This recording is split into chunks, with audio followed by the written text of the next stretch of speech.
Hi everyone, welcome in Dental Zone. Today we are discussing part 3 salivary gland clinical consideration. Please continue with our part 1 and part 2 lecture of salivary gland, so it is helpful for you. And now we will continue to part 3 clinical consideration of salivary gland. In some instances, excessive salivary secretion is seen because of certain physiologic states and rare pathologies. That is the condition known as tylism or siloria. Here, the excessive saliva secretion occurs. Now we come over the part of etiology of tylism or siloria. The local reflexes, that is oral infections like acute necrotizing ulcerative gingivitis, oral wounds, dental procedures, new dentures and appliances. This is the local reflexes that causes the tylism or siloria. And the other condition that is related to the systemic disease like nausea, acidic regurgitation, and some other condition that is toxic, as an example heavy metal poisoning, mercury, Pink's disease, acrodynia. This is the condition where siloria or excessive formation of the saliva occurs. And some other condition that is called false stylism and drooling of saliva, some psychogenic condition in which there is drooling of saliva from the mouth, mainly from the corner of mouth, as an example Bell's palsy, in which there is a drooling of constant drooling of saliva from the corner of mouth. And some other condition like Parkinson's disease and stroke, in which tylism occurs. And what is the management of the tylism or siloria? There are certain adrenergic drugs such as atropine are used, and the newer drug like benthine, probenthine, scopolamine can also be used. And one important point is that the patient is instructed not to wear contact lens during the period while on treatment with adrenergic drugs. So this is all about the management of tylism or siloria. And now we come over the part of xerostomia. What is xerostomia? We all heard about this term, xerostomia. What is xerostomia? The loss of salivary function or reduction in volume of saliva secreted is called xerostomia.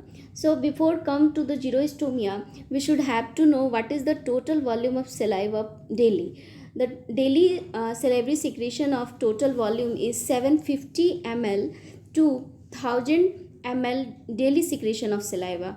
And when this secretion get affected or this secretion get reduced, that condition is known as xerostomia. Xerostomia is not a disease, but it can be a symptom of certain disease. It can produce serious negative effect on patient's quality of life. It affecting the dietary habits, nutritional status, speech and taste. We all know that the taste receptors that present in saliva, that is lipocalin, and when the reduced salivary secretion or reduced salivary flow, the taste perception is diminished, and the person's taste gets poorer, and speech is also affected.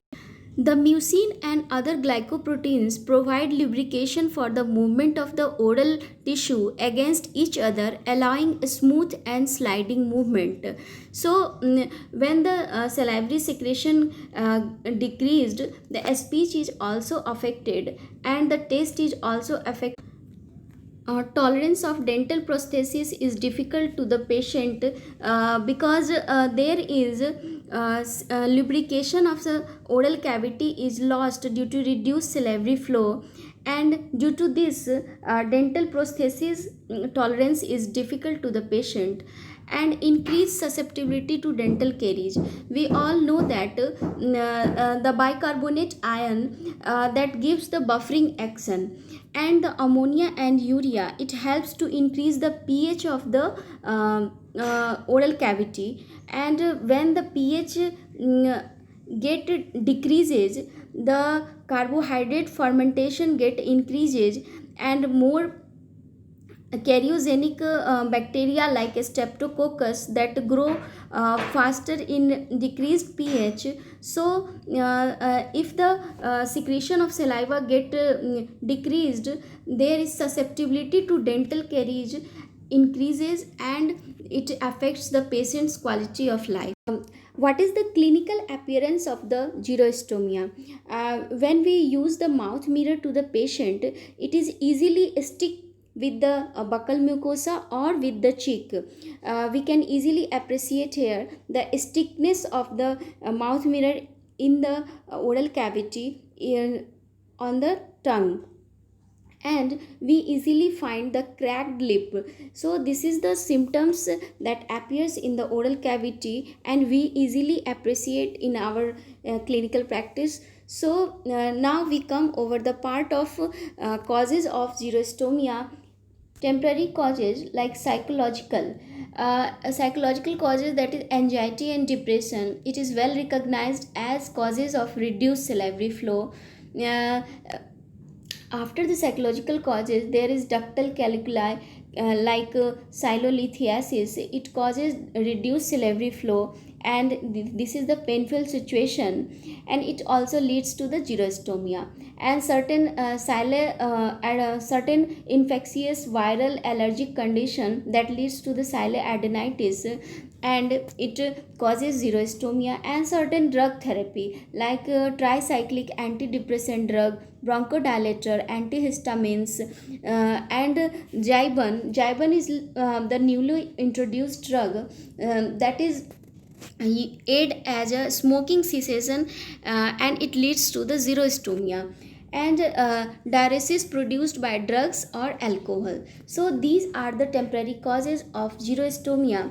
After the temporary causes, we come over the permanent causes of xerostomia. Such a condition like salivary gland aplasia, in which there is congenital absence of one or more of the major salivary gland, and this leads to the xerostomia.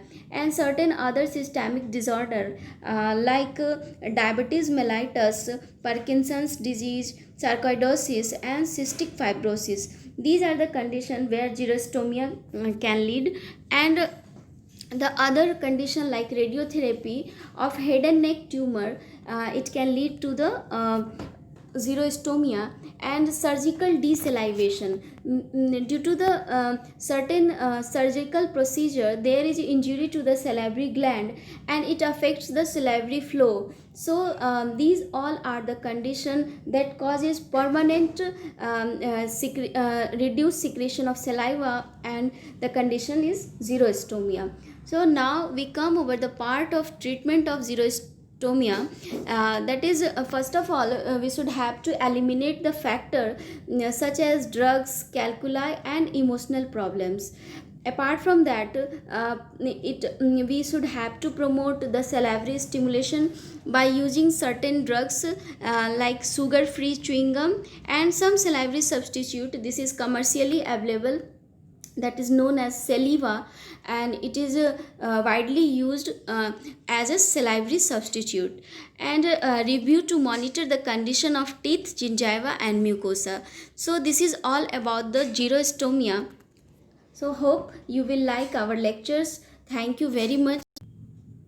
So this is all about the clinical consideration of saliva. Please like, share, and subscribe my channel. Thank you very much.